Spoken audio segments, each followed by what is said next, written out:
Okay, everybody, this is Dustin from Nerds at Night Gaming, and this is my shipped to me bad, even though it was advertised as good and working, Philips portable CDI.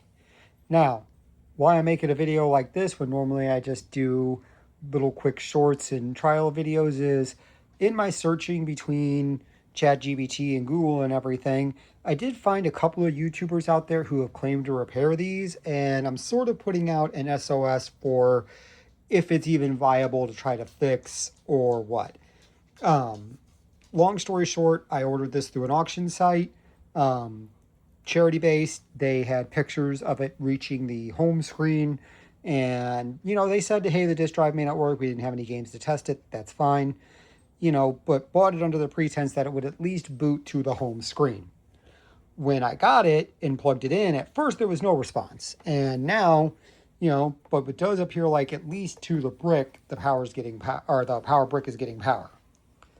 No, from what I can observe, major damage to either port, and this thing's heavy, so bear with me in my not professional at all setup while I show you the port. But nothing from what I can tell is out of place at the DC in. So, what I do get is, plug that in. It's upside down. So, come over here. So we get power to the unit, but that's as far as it goes. And this is going to be very difficult for me to do, but if you're able to push this part down, which, give me a second to find the tool I used. 1 second. Yes, that's a knife.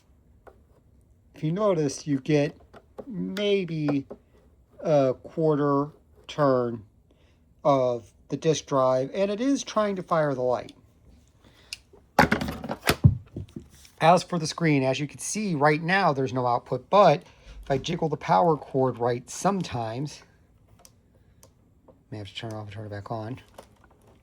There we go. We get this.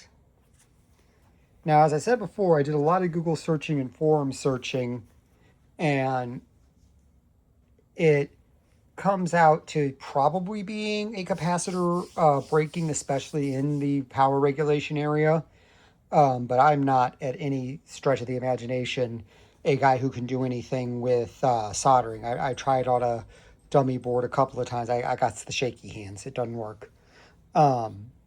And I had one of these years ago that I sold where this whole screen assembly had been removed by someone, and sold it for a considerable amount too because of their rarity, and had originally put this out as a project piece in my shop space because through some back and forth with the company I got it through, I ended up keeping it. We came to a resolution once I involved my bank and proved that it was misrepresentation. So with the amount I spent on it, I got a good amount of that money back. So I do have the financial space if someone out there is capable of repairing it. I will say I've had several offers to just sell this for quite a lot of money, and it gets pretty tempting, but I would really rather see this work. So if there's somebody out there, especially if they're a content creator, who wants to talk about a deal on working for it, obviously I do anticipate paying something to get it fixed, but if we can do something with it, where I can demonstrate it working, or if you're interested in making an offer on all of it, I will say the last one of these I sold without the screen assembly, I still got north of $1,500 on. So, but you do get the added bonus of this nice stack of mostly boring software that I picked up through another deal that I was going to originally bundle with it. Look at all that high quality CDI software.